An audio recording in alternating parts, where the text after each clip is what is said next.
Hello, hello. Hi, Jen. It's Wednesday at 11:30 It's Eastern. Wednesday and What does that 8:30 mean? Pacific. So, yes, it's time for Beyond the Page. I Yay! know. It's One time of for my our. favorite parts of the week. I love it. I know. And, I was thinking about that this morning as I was thinking about our chat today. And I realized other things in life, like I will rearrange if need be, right? I'm out of town. I can't do that. I'm traveling, whatever. And yet, outside of when my grandmother was passing, I brought you with me. We went to Gatlinburg. We've gone to That's Nashville right. because I enjoy it so much. I have so much fun Yes, doing this with you and chatting with you and talking about all things that authors need and don't know that they need or have asked right. us, and we want to Yes. unpack it. So, Yeah. anyways, I'm really pumped to be here today. Um, Yes. and I'm also really pumped because I have a new mug I have to show you. Okay, can't wait to see. You ready? You ready? So Yes. I went last week. I went a whole week with no caffeine. Remember, I think I had water in my mug. Yes. Yes. This week, I think I've had like two teas, counting today, so we'll take it. But Mm. over the weekend, was last weekend Mother's Day? Hold on, no, two Two, weekends ago. two, 2 weeks ago. During Mother's Day, my kids took me on a experiential day because that's what we do for their Aw, birthdays. And so yes, I didn't have fun. any inclination of what we were doing, but we went to one of my favorite restaurants and there was a big wait. Mm. So we it was connected to a place. It's called Louisville Stoneware. So if you come to Louisville, we should Ooh. do this together. Yes, It is a yes. place that makes pottery, and we Oh. made three mugs. We made one for me, or they made one for me. One of my other kids made one for my mother-in-law, and then I made one for my Mm. mom.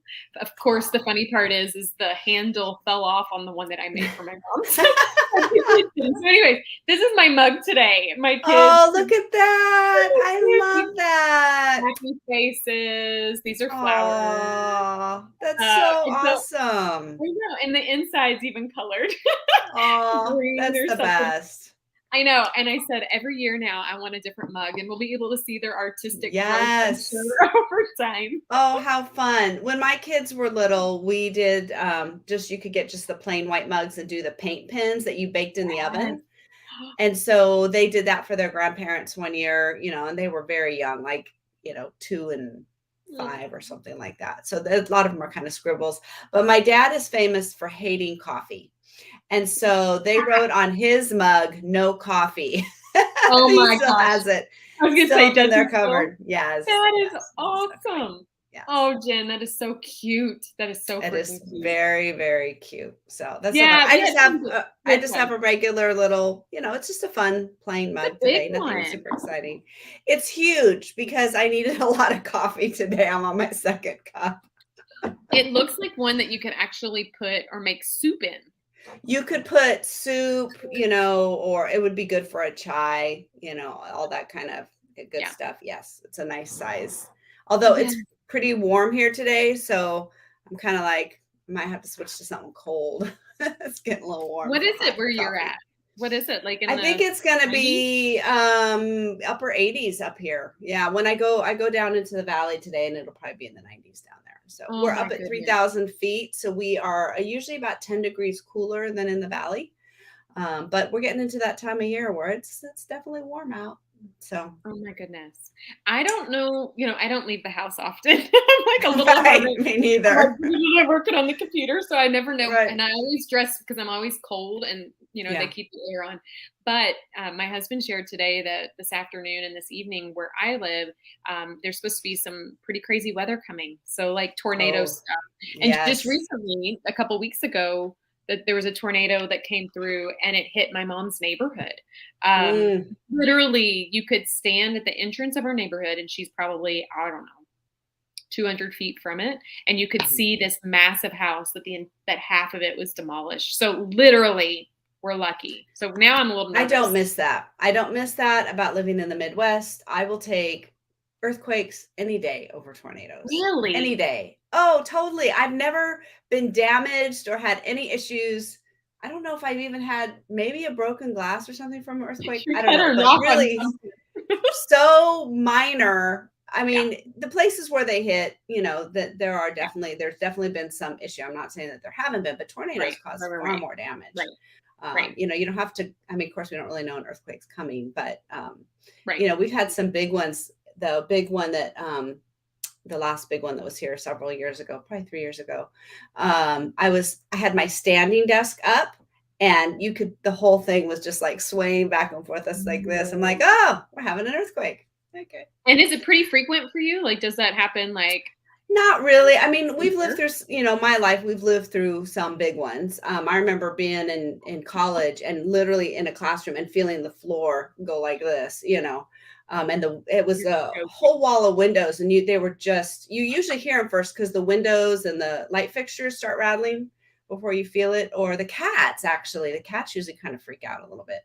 Um, but I've never really sustained any damage. So Mm. unlike the first time I moved to the Midwest, we moved in June, and in August, a tornado hit within less than a mile from our house.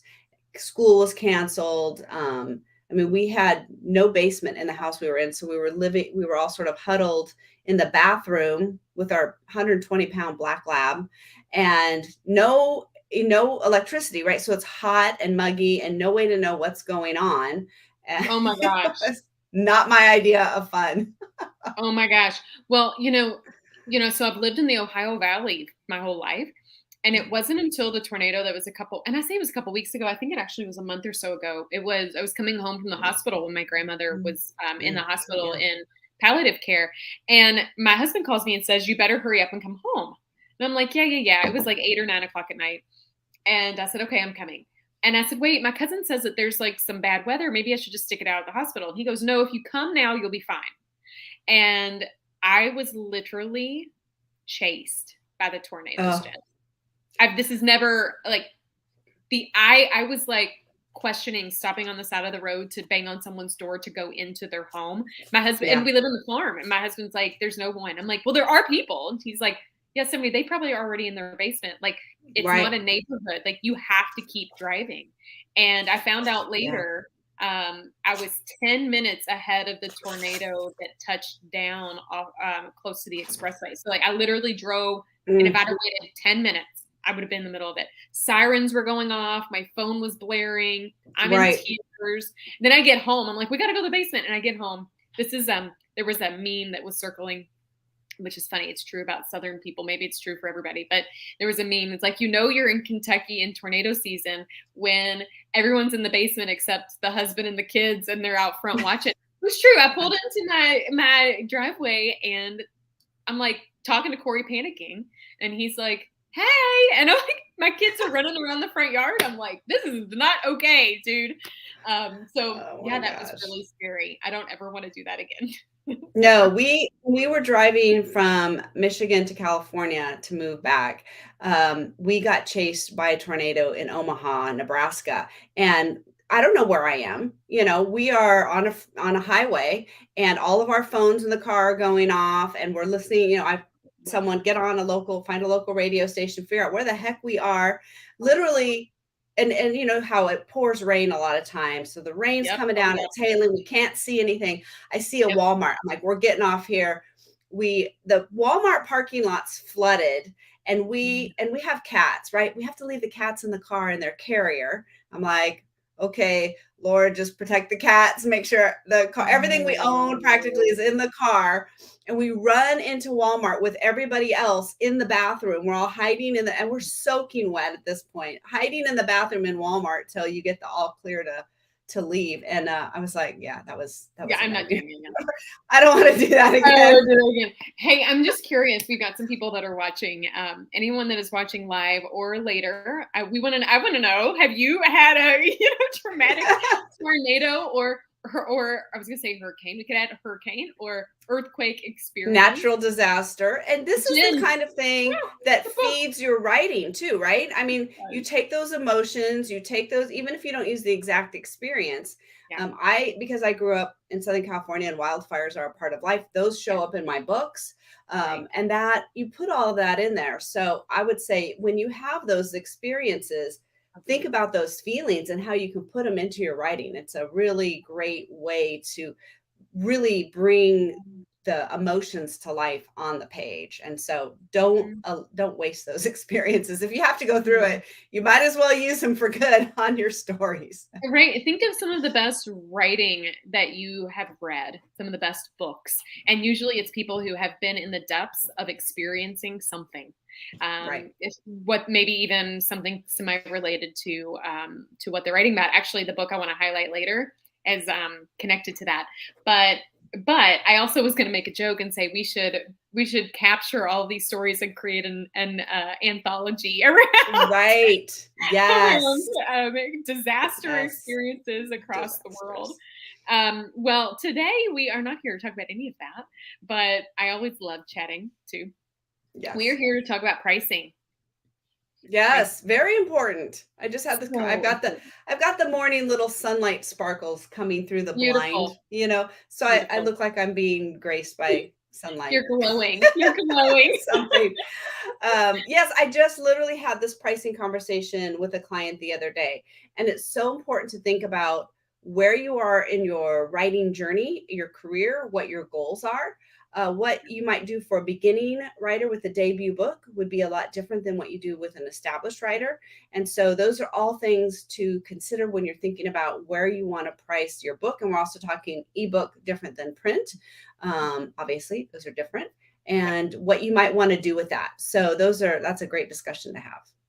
It is, and as with most things related to the book publishing and marketing and writing journey, there's not a right, wrong, or indifferent. It's unique Right. to your custom needs. There's also so much more and so many more layers to the process, which is Yes. why you and I hop on weekly and talk about these topics because Yep.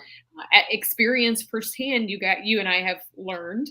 But in collaborating and helping other authors, these are not things you should take for granted. Oh, I'll just put it up for $12 or oh, Right. $20, right? Like there is a strategy around that. And I have three kind of points that I think would be make sense for us to touch on. Of course, Jen, Yes. add and build from it. But let's say you have a book written and you're ready to publish it. Now, keep in mind a couple things. Number one, book price can also be dictated by your book length. And Yes. also by if your book is in color or black and white in the Right. interior. Yeah. If you're self-publishing, these are things you'll want to think about. If you are leveraging a publisher, they will obviously be on hand to help you. But I know if you leverage KDP, for instance, based on um, there are specific requirements to actually manufacture the book, Yes. there The will be a minimum, cost. right? Yeah. But you want to take a Absolutely. look and realize like what are the margins and what are your Yeah. royalties? And one way, Jen, that I usually encourage people to begin is look at your competition. Like who out there is Yes. talking about it, Absolutely. right? Yes. That'll let You you need know to be too. Hmm. Yeah, you need to be there. If you are too high, people are going to dismiss you. If you are too Yep. low, they may not take you seriously. So it's Right. really important to try to be in that sweet spot where your competition is. That's a great place to start. Yep. And then you might think about doing some price specials or some things like that for different times, things you want to do, marketing or launches or things like that. But definitely Mhm. start thinking about your base price, what your Yep. competition is doing. Yeah, I mean, I think looking at competition is just good for everything. It's good for you to look at your competition for covers and even uncovering keywords that might be within their Amazon descriptions, right? That helps you Yes. with doing some searches Yes. because it's like beta data for it. Beta Yes. data. It's I data like it. for you to be able to mine. And Yes. when you're looking at your competition, I also want you to not just search and find a book that's similar to yours, maybe in the same category or space, but evaluate how many reviews do they have and how many stars have they gotten. That will Right. also let you know there's so much information that can be found in reviews. We talked about that last Yes. week. If you haven't Yes. listened, go back last week and listen to our LinkedIn Live on that. But there's so much there for you to uncover, and it will also let you know what the market will bear. Yes. This is, I think that there is definitely something that you should, reflect upon is what do you want to make, but what will someone pay for? Right. um, And also think about that when you go to buy a book. So, I mean, Jen, I don't know about you. This is kind of silly. As a marketer, I know how this works. It's silly to even talk Right. about it this way. Right. But if you put a book up for $15, I am less likely to buy it than if you put it up for $14.95.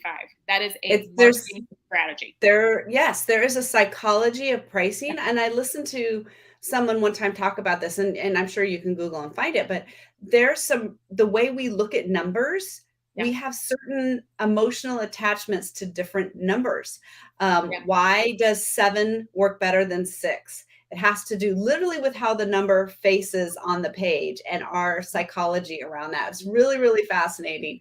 You Mhm. might sell more books at 7.99 than 6.99. Mhm. Weirdly enough, you might. Mhm. And so there's some weird psychology around how we look at numbers. And there's a certain reason why. I mean, if you walk through Walmart or Costco and you notice how they have things priced, there's Yep. certain pricing that look odd, right? They're like 267. Oh, that might mean that it's a discounted price. It's not a normal price. So we get Yep. trained to look at odd numbers in certain ways just by Mhm. our normal shopping experiences. So, Mhm. yeah, do you want to stand out? Yep. Yes or no, right? There's times you might want to do that. There's times it might just make you look like, wow, you don't really know what you're doing. So, you Right. know, you have to think Right. about that for sure.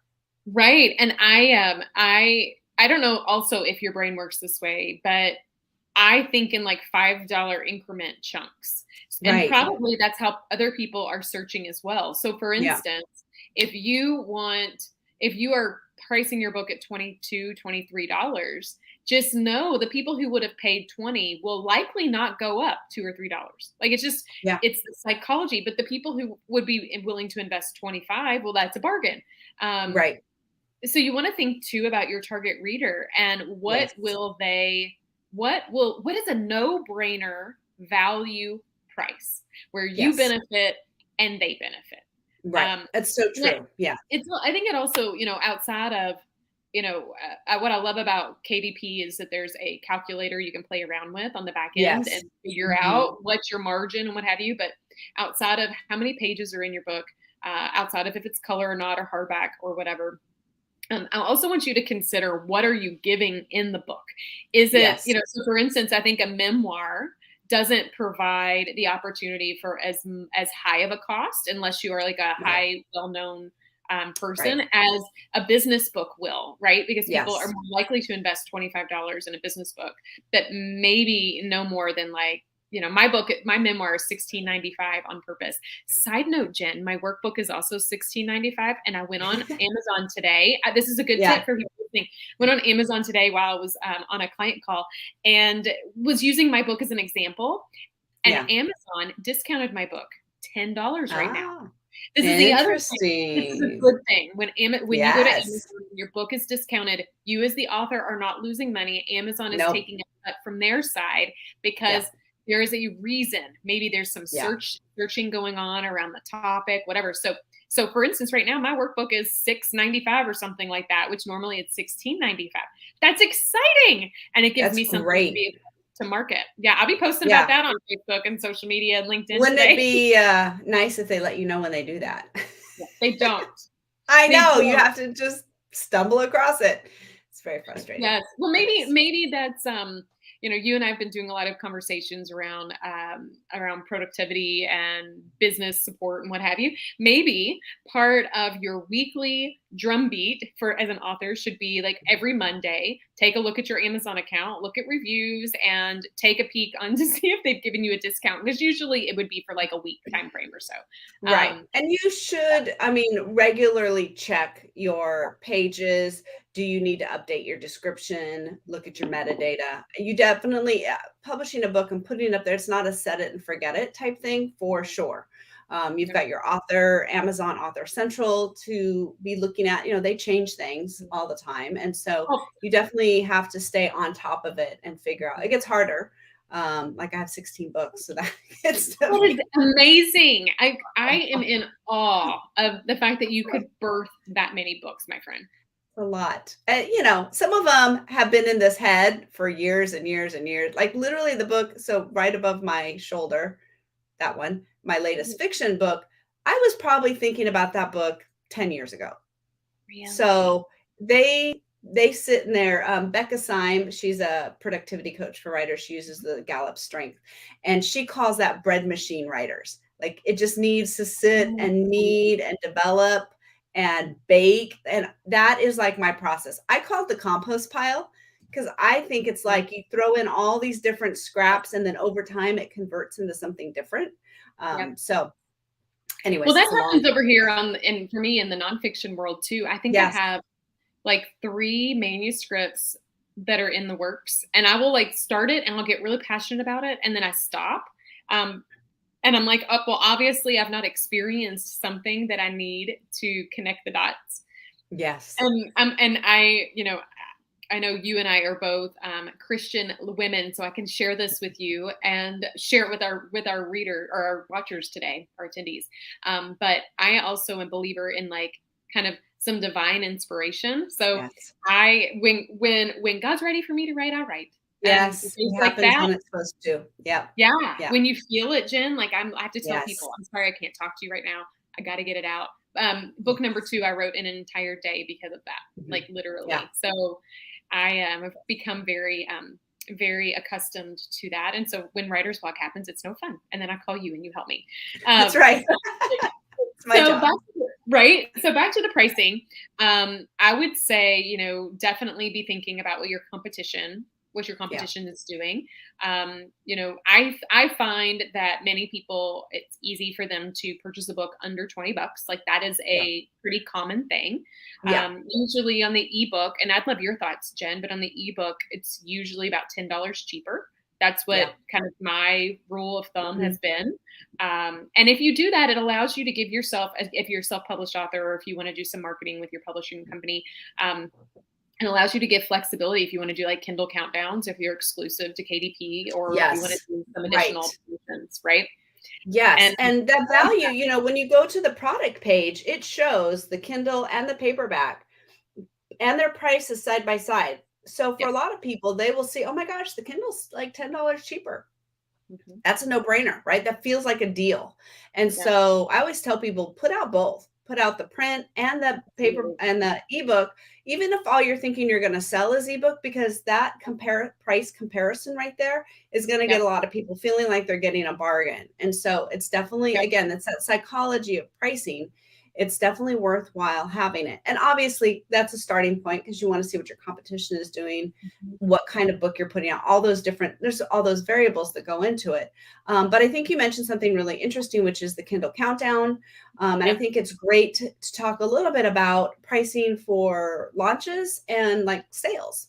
And what is your thoughts? This is your bailiwick. I would love to hear your thoughts about how you like to price for launches and for special, you know, promotions.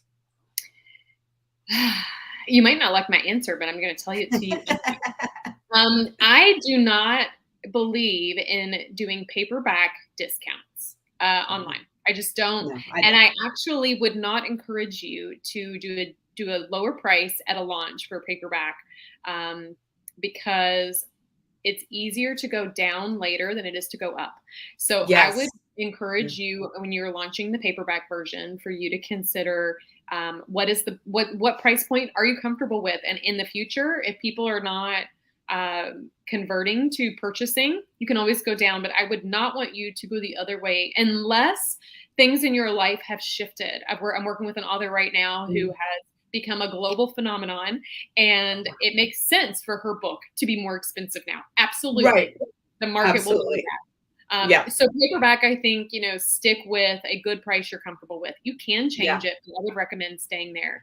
On the ebook, I see a lot of people do 99-cent ebooks during the pre-order. That helps you really kind of pull in people and get interest early on.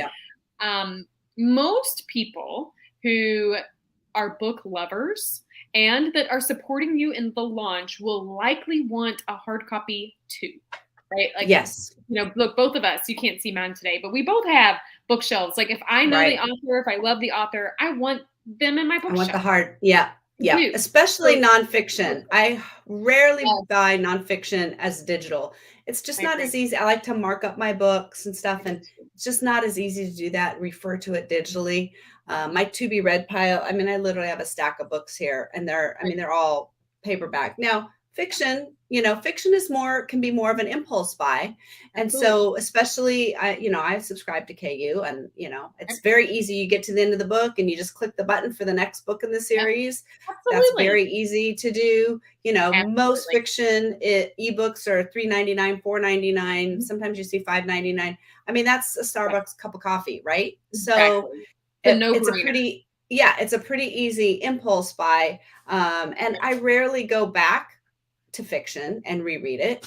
I just Exactly. have way too many books. But with nonfiction, yes, I want to pull that out. I want to share it. I want to talk to somebody and, oh, what was that quote that person said that I highlighted? And Mhm. so I think that is the difference, Yeah. especially between nonfiction and fiction.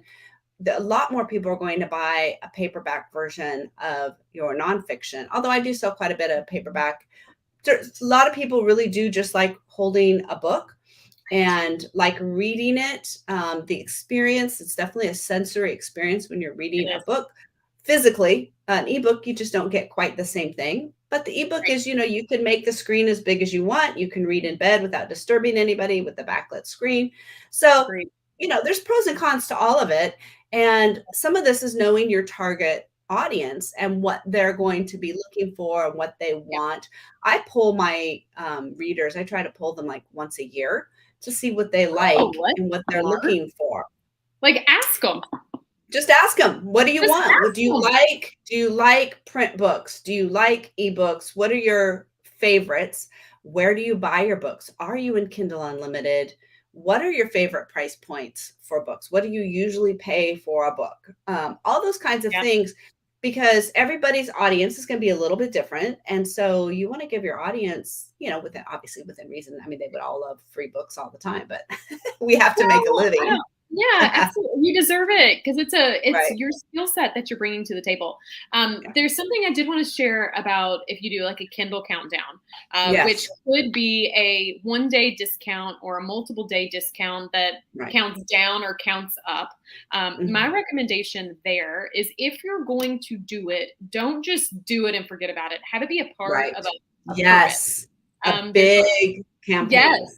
Yeah, I mean, how are you talking about it on social? How are you Yeah. engaging around it? Why are you doing it? Usually it's Yes. a trigger that helps you maybe hit new category bestsellers on Yeah. Amazon.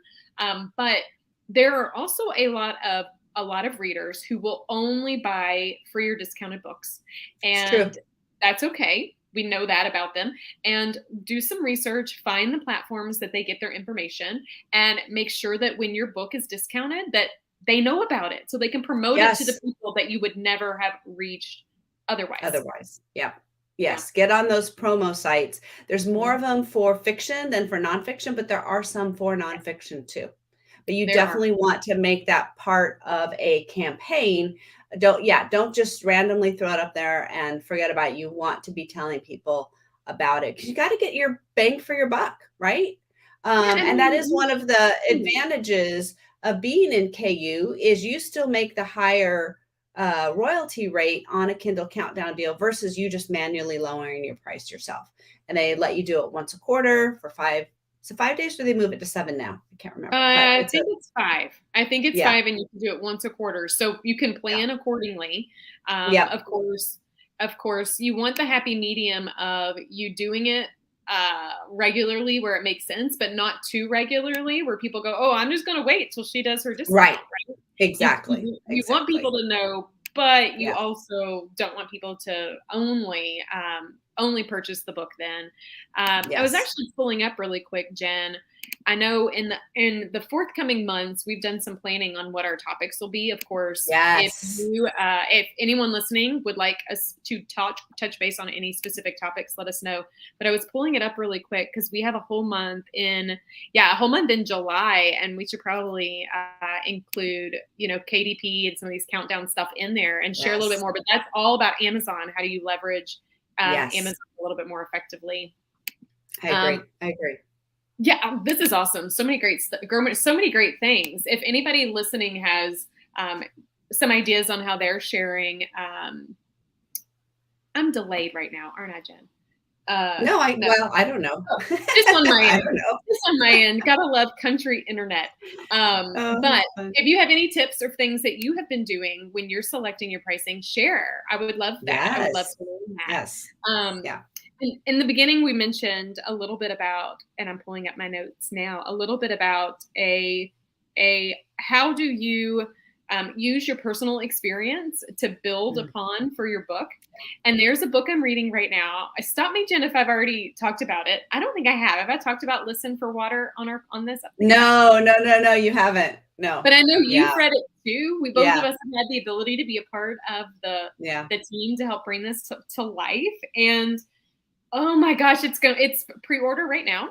It will be live the end of the month, May 31st. So it is a fiction book, which actually, as you know, Jen, I don't tend to have the opportunity to work with a ton of fiction authors on the regular. So I love Marie Beswick Arthur. Her book is beautiful. Her writing's beautiful. It is beautiful. It is a beautiful book.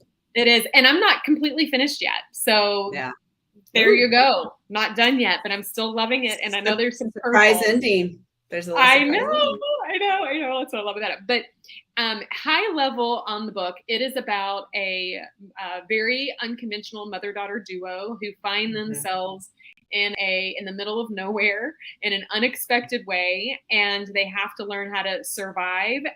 They have a really awkward and uncomfortable relationship, and they are pushed in a situation to learn things about themselves and about one another and about their relationship through the journey. But in the book, or while they're in this situation, they uncover a survival guide, and they use it every day. I mean, they're living in like the wilderness. They use it every day to get some inspiration. They don't even have, it's called Listen for Water. There's so many contextual reasons for it, but they don't even have quick access. It takes them several days to actually find water. But day 2, in this process and in them uncovering kind of what this survival guide is, it says the goal for surviving day 2, when you find yourself in an awkward and weird situation like this, is this: list 5 things for which you are grateful. And Jen, I thought this would be a great challenge. Anyone that's listening to this now or in the future, I'm going to go in the comments when we're done and share 5 things I'm grateful for. Jen, I'd love for you to as well. Yes. But in a world of uncomfortable elements and craziness at times and things you can't control, I think it is good to pause and identify what are 5 things that you are grateful for. It's a really good daily practice. That her book is Listen for Water brings so much more to the table than even that one quote, but I just thought it was so relevant to share right now. I love that. That's fantastic. That's great. So yes, we'll definitely do that in the comments. Perfect. Sure. I love it. The other thing I wanted to share is next week we're doing something different. Yes, I'm excited. I know. We're doing a publisher spotlight next week. So next week, Jen Grace of Publish Your Purpose will be on. And I love it because, you know, you and I are parts of the process. You help kind of pull the book together, make it amazing. I help once the book is done or in that process, kind of get your platform going. But Jen is the glue. Like the publishing process is what connects everything. So if you have any questions for a publisher, you will want to dive in and make sure that you save next week, 11:30 Eastern. We will be back on Wednesday, and yeah, that'll be fun. I'm excited. I can't wait. And Jen is such a great person to have a conversation with, that it's going to be a fun conversation. We'll hear all about their process, specifically their house and what they're looking for. And that will be a fun thing to have. So I'm looking forward to it. I know. I'm excited too. Well, Jen, okay. You and I know this. Authors have power. Their words have power. Their books have power, and their message is really important. That's why we do this every week, because we want authors to take their message and articulate that and share it with the world from the page and beyond. So I'm excited. I'll see you next week. Same place, same bat station. Isn't that how it goes? That's right. Same bat channel, same bat time. Yeah, something like that.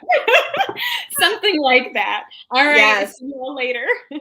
All right. Bye-bye.